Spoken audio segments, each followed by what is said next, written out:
Hello dear viewers, myself Nasir and welcome to Mr. Zoologist YouTube channel. Today we are going to discuss about bioacoustics.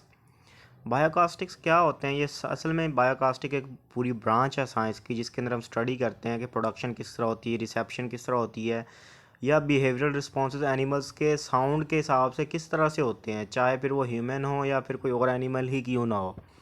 तो इसके अंदर जब वो analysis किया जाता है साउंड प्रोड्यूसिंग ऑर्गेनिजम्स का कि किस तरह वो प्रोड्यूस कर रहा है, उसके साथ नेचुरल इन्वायरमेंट में किस तरह कर रहा है, वो साउंड प्रोड्यूस किस तरह कर रहा है। उसके अलावा जो फील्ड जिसके अंदर एक बहुत बड़ा डिसिप्लिन आता है जिसको कहते हैं biology, ecology, physics, engineering and computer science, ये सारे के सारे जो है वो क्रूशियल रोल प्ले करते हैं in understanding the complex relationships between organisms and their acoustic environments. Sound production के जो मेथड्स हैं और उनके जो इन्वायरमेंट सराउंडिंग सारे उनको डिटेल में स्टडी करते हैं बायोकास्टिक्स के अंदर।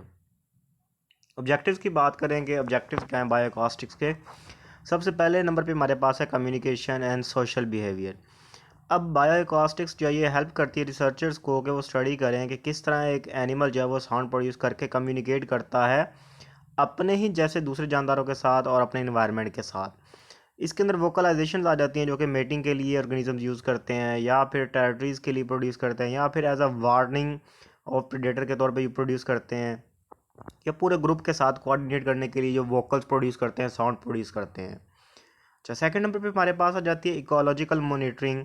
अब साउंड एक एसेंशियल कंपोनेंट है बहुत सारे इकोसिस्टम्स का, और चेंजेस जो होती हैं कॉस्टिक एनवायरनमेंट के अंदर वो एक हैबिटेट की क्वालिटी के बारे में जब वो हिंट देती हैं, उसके बारे में इंफॉर्मेशन देती हैं। अब बायोडाइवर्सिटी के अंदर जो प्रेजेंस है किसी भी स्पीशी की, वो उसके बायोअकॉस्टिक मॉनिटरिंग से पता चलती है कि वो साउंड किस तरह के प्रोड्यूस कर रहे हैं, वहाँ पे किस नेचर के ऑर्गेनिज्म प्रेजेंट है, वो वहाँ के वोकल्स से, वहाँ के बायोअकॉस्टिक से पता चल जाता है। अच्छा, थर्ड नंबर पे हमारे पास है स्पीशीज आइडेंटिफिकेशन। बहुत सारे एनिमल्स जो है वो यूनिक साउंड्स प्रोड्यूस करते हैं जो कि उसके जैसे और दूसरी स्पीशीज़ को लिसन करने के बाद, सुनने के बाद उसकी आइडेंटिफिकेशन करते हैं।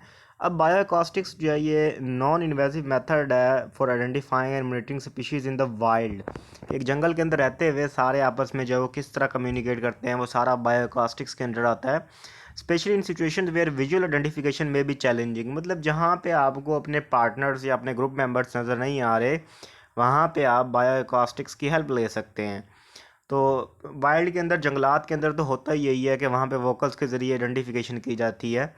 अच्छा, इसके बाद अगर माइग्रेशन स्टडीज़ की बात करें तो कहता है बायोकास्टिक जो है वो बहुत ही वैल्यूबल है in tracking the movements of animals. Means से कि जो मूवमेंट्स होती हैं एनिमल्स की, उनसे साउंड प्रोड्यूस होता है बर्ड्स, चाहे वो मूवमेंट बर्ड्स की हो, मैरीन की हो। अब माइग्रेशन के अंदर जो रिकॉर्डिंग या एनालाइजिंग किया जाता है साउंड्स का, वो बताता है रिसर्चर्स को कि उसके इनसाइड जो है वो माइग्रेशन पैटर्न्स क्या हैं, किस तरह मूवमेंट हुई है, किस तरह के साउंड प्रोड्यूस किए गए हैं और किस किस टाइम पे प्रोड्यूस किए गए हैं। तो चौथे नंबर पे हमारे पास आता है कंजर्वेशन। चौथे नंबर पे माइग्रेशन स्टडीज़ और पाँचवें नंबर पे हमारे पास जो ऑब्जेक्टिव आता है वो आता है कंजर्वेशन। अब बायोकास्टिक्स कंट्रीब्यूट्स करती है to the conservation efforts by providing data on the distribution and abundance of species. Means से कि बायोकास्टिक्स एक wide range of data provide करती है जिसके ज़रिए जो आइडेंटिफिकेशन की जा सकती है और ये कंजर्वेशन के लिए जो स्ट्रेटजीज जो है वो डेवलप की जा सकती हैं। Identifying critical habitats and monitoring the impact of human activities on the wildlife through changes in acoustic environments। Definite सी बात है, जो साउंड प्रोड्यूसिंग ऑर्गेनिजम्स हैं उनके पैटर्न्स के अंदर चेंजेस आ जाती हैं जब उनका इन्वायरमेंट चेंज होता है, इकोलॉजी चेंज होती है। तो अच्छा, इसके बाद है मेथड्स एंड टेक्निक्स इन बायोकास्टिक्स। सबसे पहले नंबर पे हमारे पास है अकॉस्टिक रीडिंग। बायोकास्टिक स्टडीज़ जो है इनके अंदर स्पेशलाइज रिकॉर्डिंग इक्विपमेंट्स यूज़ किए जाते हैं जैसे कि माइक्रोफोन्स और हाइड्रोफोन्स वगैरह हो गया, ताकि साउंड को इन्वायरमेंट से कैप्चर किया जा सके। फिर रिकॉर्ड करने के बाद इन रिकॉर्डिंग्स को बहुत ज़्यादा सॉफ्टवेयर टूल्स हैं, जिन मल्टीपल टूल्स हैं जिनके ज़रिए जो इन रिकॉर्डिंग्स को एनालाइज किया जाता है, चेक किया जाता है। अच्छा, नेक्स्ट है हमारे पास स्पेक्ट्रोग्राम एनालिसिस। स्पेक्ट्रोग्राम्स ग्राफिकल रिप्रेजेंटेशंस होती हैं साउंड की, जो कि फ्रिक्वेंसी शो करती हैं साउंड की, उसका एम्पलीट्यूड शो करती हैं और कितने टाइम तक वो सिग्नल चला वो भी शो करती हैं। रिसर्चर स्पेक्ट्रोग्राम्स को यूज़ करके देखते हैं और तज्जिया करते हैं कि स्ट्रक्चर क्या है, एनिमल वोकलाइजेशन का क्या पैटर्न है, पिच हाई है, लो है, किस नेचर की है, कितने उसके जो है वो वेवलेंथ है। तो नेक्स्ट है हमारे पास ऑटोमेटेड साउंड रिकॉग्निशन। कहते हैं the advancement technology automated systems have been developed to recognise and classify animal sounds.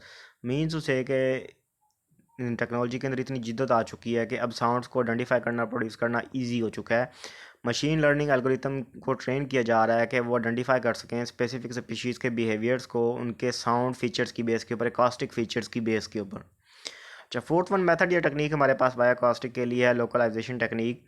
अब इसके अंदर एक अरे यूज़ करते हैं माइक्रोफोन्स की, हाइड्रोफोन्स की, जिनको स्ट्रेटजिकली इन्वायरमेंट के अंदर रखा होता है रिसर्चर्स ने, ताकि पता चले कि किस डायरेक्शन से साउंड आ रहा है। अब इसकी मदद से कोई जो स्पेशल डिस्ट्रीब्यूशन होती है वोकलाइजेशंस की, साउंड्स की, उसको जो है वो कैप्चर किया जाता है।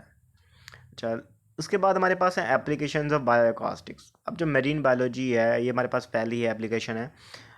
Bioacoustics is widely used in the study of marine life, including the identification of marine species, monitoring of whale populations, and understanding the impact of anthropogenic noise on aquatic ecosystems. Means उसे कि आपने एक particular sound absorbing instrument उनके साथ लगा दिया well के साथ, तो वेल जहाँ जहाँ पे जाएगी उसके आसपास में जो साउंड प्रोड्यूस होगा, जो वेल भी साउंड प्रोड्यूस करेगी, वो सारे साउंड रिकॉर्ड होते चले जाते हैं।